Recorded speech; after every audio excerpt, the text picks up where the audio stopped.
I've got a really amazing guest with me today. He goes by the Real Jason Duncan, and that's his website. And I'm so excited. He runs master classes. He's very well known. If you've not heard of him, I'd be surprised. Jason is a former pastor and school teacher turned entrepreneur coach. He helps business owners build self-scaling, vacation-proof enterprises. He's the creator of the XOS method, and he's known for transforming operational dependency into strategic autonomy, significantly enhancing business value and personal freedom. He's been on TEDx twice, best-selling author of and host the Root of All Success podcast. And he runs a mastermind called the Exeter Club. For those who don't know, I just exited today, and I guess it was too little too late because it says Exit Without Exiting is the name of his book. And I exited with exiting. So go figure. But Jason, so good to have you on the show today. Thanks for being here. It's an honor. Love it, man. And congrats on the exit. Yeah. You know, I had another business and I was offered about $500,000 20 years ago to exit. And I decided not to exit at that point. And I said, well, the mailbox money of $5,000 to $7,000 a month is pretty nice. And that lasted for about a year or two. So $5K times 18 months, it never got to the $500,000 that I could have taken.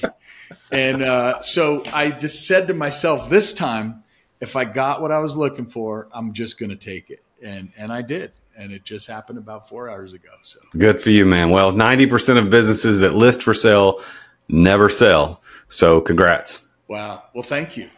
So help us connect with you, Jason. I like to rewind the tape and go back to the 3, 4, 5, the first memories you have as a kid when you're 5, 6 years old, maybe. What are some of the first memories? What did you love to do when you were that age? Were you in Nashville then? Yeah, born and raised. I've always been into drawing as an artist. I have, when I was a kid, my dad had I think it was a 69 Volkswagen Bug. Maybe it was later than that, but orange. And I was just enamored with that car. So I was drawing as early as I can remember, drawing cars. And then all through school, I drew, and I was a very good artist in drawing. I was the president of the National Art Honor Society in high school, got accepted to 2 art colleges. I was on track to be a car designer. That was my whole life until it wasn't. Wow. So there's something loaded in there. I love it. Right. I remember going to Vegas and there was Danny Gans, the man of many voices, and he became such a talented guy. He died young, in his 40s or 50s. But I saw his show probably 5, 6, 7 times. And he was supposed to play baseball, I think it was. And then he hurt his knee and he couldn't play. And he thought his life was over. And it was like, wait, I was supposed to be a famous baseball player. And it's always interesting where the world takes us, because the talents I'm sure that you learned then are fully applicable to what you're working on now, probably. Yeah, there's always overlap if you look for it. That's right. You just got to look for it. Well, I love to kind of help, transition to dig in. So much has gone on with AI in the last couple of years. I've been working on this podcast, been around for 5. So before AI was cool, I like to say, we were talking about AI. But what have you seen in your master classes, in your book? Is AI just a mandatory part of the business now if you're an entrepreneur? Well, what's interesting about AI from my perspective, I think the short answer to that and the most direct answer is yes. But I think what's interesting about AI is that artificial intelligence doesn't actually exist. My opinion is like it all has to be originated with real intelligence, which is who we are. We have, we've been created by the ultimate creator to be creators, and we can create things that can act and know things. They just do it much faster than we're able to think through it. That's, if you think about the first calculator, I mean, that was artificial intelligence. How do you calculate a big thing? Well, it's not really AI, but I get why we're calling it that. But I like to make that my perspective, because I don't want to I don't want anybody thinking that there's anything other than real intelligence. Infinite intelligence is the creator, Yahweh, in my opinion, was most closely understood by Jesus Christ. And we are creators too. But there is no other intelligence outside of that and him creating us. So that's intelligence. Artificially, we can create things to think faster than we can. And we can program them to learn some stuff and to do things on their own, like calculators. But to your point, is AI required? Yeah, I think if you don't, and I don't think if you don't embrace it, like that'd be. I think I remember. I used to be a school teacher, so I remember seeing pictures back in the, I think, 60s where teachers were holding up signs that calculators are cheating. You should not be allowed to use calculators. And then when Google came out as a search engine, teachers were like, "You can't use Google. You know, that's cheating." No, those are life. So today, AI is life. AI is the thing. Well, it's funny you say that because when we launched the show, it was called Artificial Intelligence for Sales. And if you look at the banner now, we crossed out the word artificial and we said augmented. So I think that lines up pretty well to the definition you just shared, right? It has to start from somewhere. God made us, and then we get to, in turn, use our creative ability. The machine can't come up with the creative ideas yet. Maybe in 10 years with cognitive AI, I'm told there's going to be some pretty interesting things that happen, but it still comes back to people, and we've got to remember that. I went to a keynote one time, and Pam Didner said, "You got to remember who wears the pants in the AI family." You know, is it your watch and your computer telling you what to do, or is it you dictating how the AI should actually work and function? That's right. Pretty interesting. Tell me about AI in your world. Are you using it to promote your show? Are you like, where are you seeing it most prevalent in your business and businesses you work with? Well, right now, the most prevalent way that I am engaged with AI is I use it for ideation and creation and copywriting. Those are the things that I use it for. So I have subscribed to ChatGPT Pro or whatever it's called. I just recently subscribed to Claude. Both of those are primarily designed for writing and creating copy and ideation. So I use those tools literally every single day. I use it for business cases. I'll give you a real world example of what I use today. I was signing up for a new service with a marketing agency, and they had like their cash price. They had their, if you finance it through their firm or whatever. And then I was like, well, I'm going to put it on a credit card. So I just asked ChatGPT. I said, look, here's the price they're asking. Here's what I'd have to pay if I did it through their financing. And here's the interest rate on my credit card. What is the cheapest way to do this if I pay it off in a year? And it did all the calculations, said, put it on your credit card. So I did. That's what I did. So I use it every day in every way that I can think of, but I'm not using it for automations. And I think that's where I'm missing out. I'm not using it for automations yet. Yeah, got it. I ran into a company this last week called Tuesday.so, and I didn't even know SO was a .com replacement. So we'll see if it's going to be new or what. But you plug in the person's LinkedIn profile, and you've got your website, and it does all the rest. It can write the entire email cadence. It does the entire program. I was like, wait a second, how is that possible? I've seen these kinds of tools for the last 5 years, but to get to a point where all you have to do is put in the person's LinkedIn URL and the rest is all done. That's cool. It's pretty magic. So yeah, very interesting. Where's it headed? We're kind of talking around, how are we using it today? I think it'd be interesting to have a little number up in the corner that says how many man hours or people hours did you save this week, and you and I probably both saved 10, 20, 30 hours. In 10 years, I think you'll go, holy cow, that's 8,000 man hours we just saved.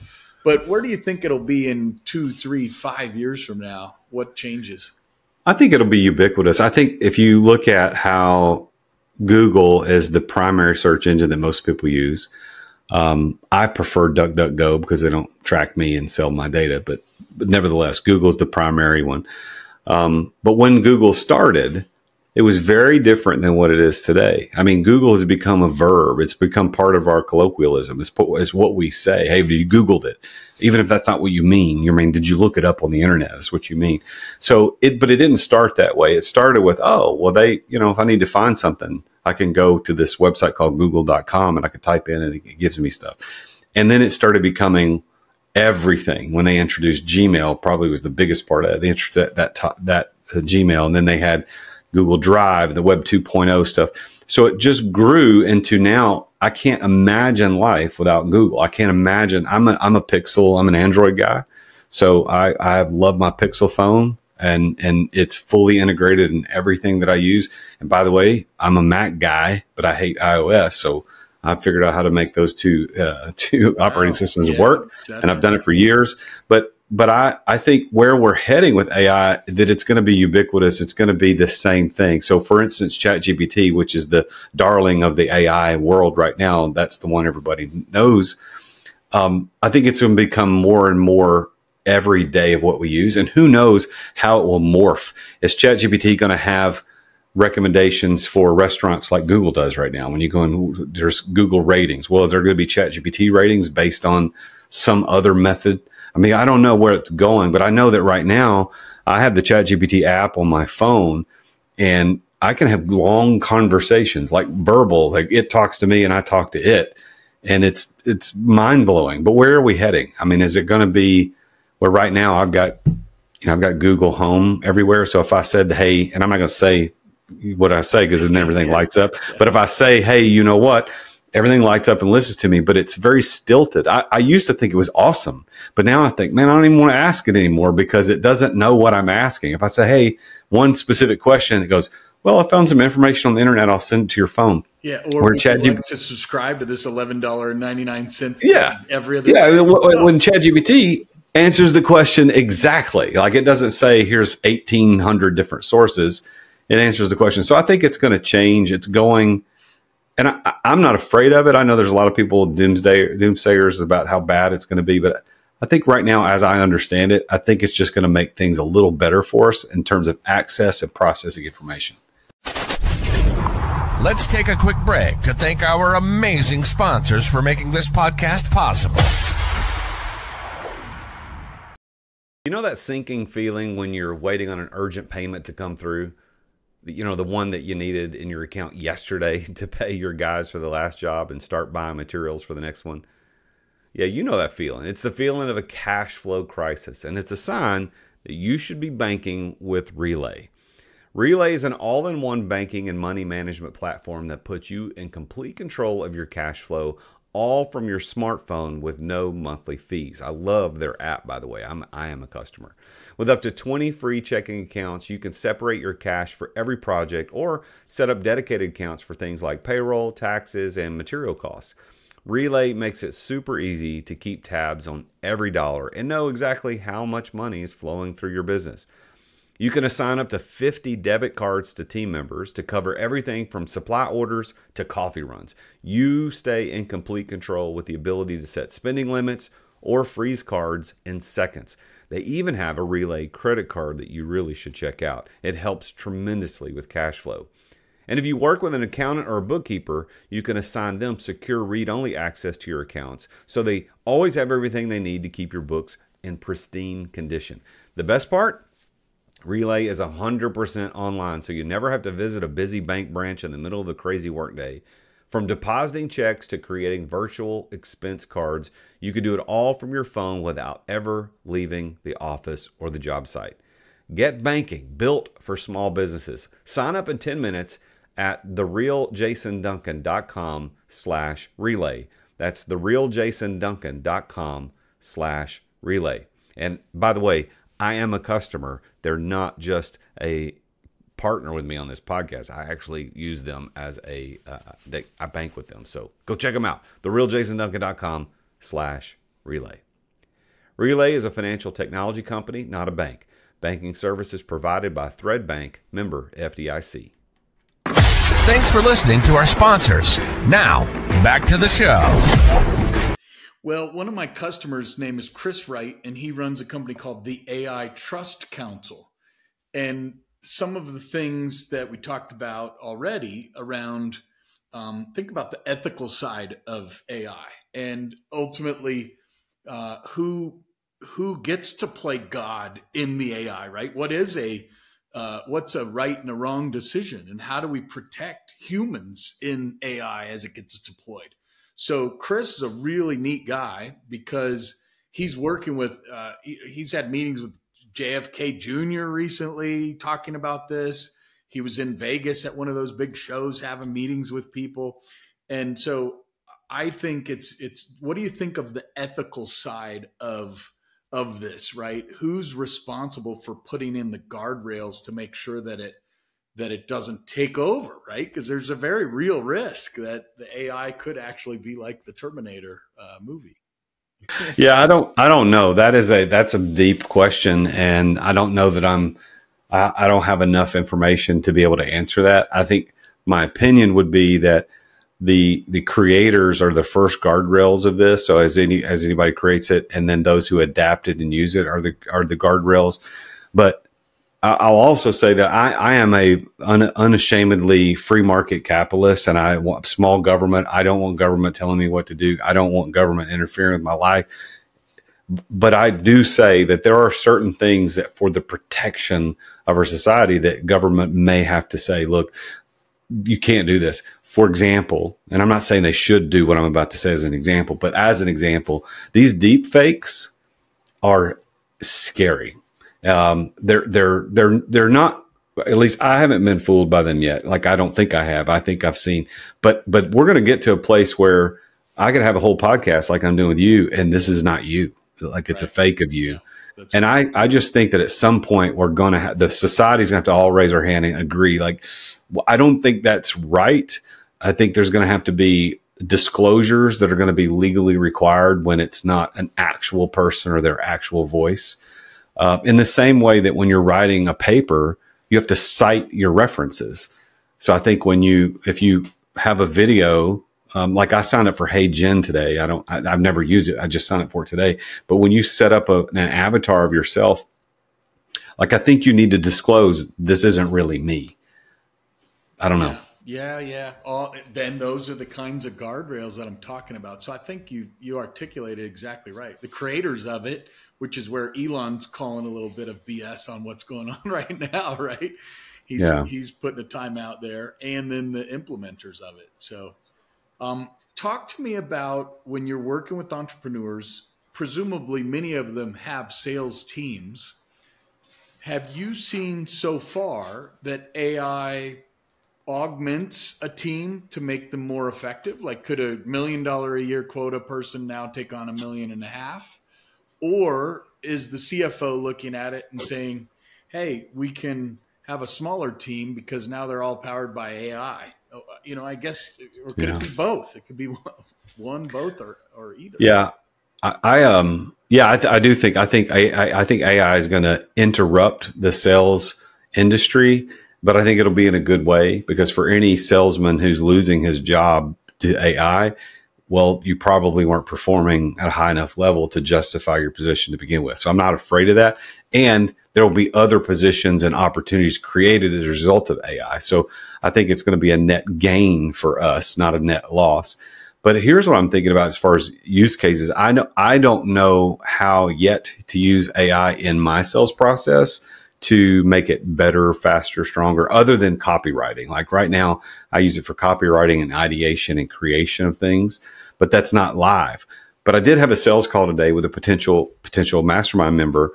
And now that you're asking me this question, I'm thinking about, well, what could I have done in that sales call to use AI to make that deal go better? So perhaps there'll be a live conversation between a salesperson and a prospect, but it's being listened to by AI, and the salesperson has visuals on what this AI can say, because the AI is not emotional. It's thinking through all of the what could be's and what should be said and all of the tactics, where the emotional human in that situation is too wrapped up into the moment. They can't think. But if AI goes, he said this 10 minutes ago, and what you just asked him, he didn't say the right thing. So ask him this question again. There may be a really great use case for AI actively listening to a conversation and helping guide the salesperson to ask better questions to lead to a close. I love that idea. There's a company who does prompting in that, and they do something like that already. And I'm going to blank on the name. It's the name of a dog, like an Alaskan dog that guides you through the wilderness is the name of this company. And they've been doing it for 5 years already. I'm going to blank on it. But the other big one that I just heard about today from a friend of mine, Steve Richard, who's been in and around this online selling for a long, long time. He told me about clay.com. And he said, oh, yeah, you haven't heard about Clay? I go, funny you should say it. I heard about it last week. You're the second person in a week that's told me about it. So scale personalized outreach with better data enrichment. So they can tie into HubSpot and Outreach and all of the data sources and apparently help you personalize at scale. You know, Humantic does something like that. I think there's a handful of companies, but Clay.com seems to be an interesting one. Well, I love having these conversations. I know you've got dinner on the grill or shortly coming your way there in Nashville. Tell us something that you could leave with our audience, whether it's related to AI or not. But if you're an entrepreneur, a business owner, what's something that people should be thinking about? You know, you've got a different set of lenses than everybody else here has. What do you think people should be focused on right now if you're an entrepreneur in the world we live in today? Well, I think as an entrepreneur, I think what you should be focused on is what do you want most out of your entrepreneurship? And I think that most of us originally go into it, or maybe if that's not our original intent, at some point we wake up to the idea that entrepreneurship and business ownership should provide us freedom. It should provide us the opportunity to control the choices that we make each day with regard to how much time we spend in areas and to some other degree, how much money we make. So if you are not experiencing that freedom that you want, then you need to make a change. You need to figure out how to get there, because doing the same thing over and over and over and over again and expecting different results, of course, we all know is insanity, but that's what so many of us as entrepreneurs is. We're seeking freedom, but we just keep working harder at the same thing that's keeping us trapped in what's not allowing us to be free. There's a great book called U Squared. I don't know if you've ever heard of it. It's just YOU Squared. It's a small book. Price Pritchett, I think, wrote it. And in the beginning, he's telling the story of sitting in a restaurant and watching a fly slowly die as it's just trying to get out a closed window, because the fly can see through the window. And he's like, I want to be outside. But he can't, obviously, doesn't matter how much he works and how hard he flaps his little wings, he's never going to penetrate the glass that he doesn't understand is keeping him from freedom. Or if he just turned around and looked at an open door, he could fly and be free. Entrepreneurs can do the same thing. Stop working so hard. It's not about the hustle and grind. You can get freedom if you just turn around and look for the exit. And sometimes you don't have to sell the business to get there. Sometimes you could do it and keep the business. You know, that's amazing lesson learned there. And I'll just share, because I exited today, and within the last 48 hours, the new team that's starting to get engaged, I went ahead and gave them the customer list, and they're using a dialer to call them. So in the last 24 hours, I got about 4 emails. Hey, Chad, can you send this quote to this guy? And I'm like, wait a minute. You just upsold a customer that's been on my books for the last 2-3 years? Chad, can you send a quote for this one? $2,500 for this and an extra $500 a month. They want us to manage their LinkedIn for them now. Wait a minute. I thought they wanted to do it themselves. When you have a different perspective, like the fly conversation you just shared, man, it's so important to hire someone who can help you look at it from a different set of lenses. So I think that's awesome. Well, I knew this conversation would be amazing. We come from the same roots. I think we have a lot of the same faith and belief system. And so I'm just glad we got to connect today. Thank you so much for being here, Jason. It's an honor. Thank you very much. And if anybody wants to connect with me, I'm on Instagram at the Real Jason Duncan. Also on LinkedIn at the Real Jason Duncan. You can find me. I'd be happy to connect. All right, everybody. Thanks for joining another AI for Sales podcast. Check out the couple of solutions we talked about. Clay.com, fresh off the wire. I just heard about it today. You heard about some of the other ones we talked about on the call. What a cool conversation. Jason, have an amazing day. Thank you for being here. Thank you. Thanks, everyone. Thank you for listening to another edition of The Root of All Success with the Real Jason Duncan. If you've enjoyed this week's episode, visit therootofallsuccess.com to access the show notes and other helpful resources. Follow Jason on social media at The Real Jason Duncan. See you again next time here on The Root of All Success.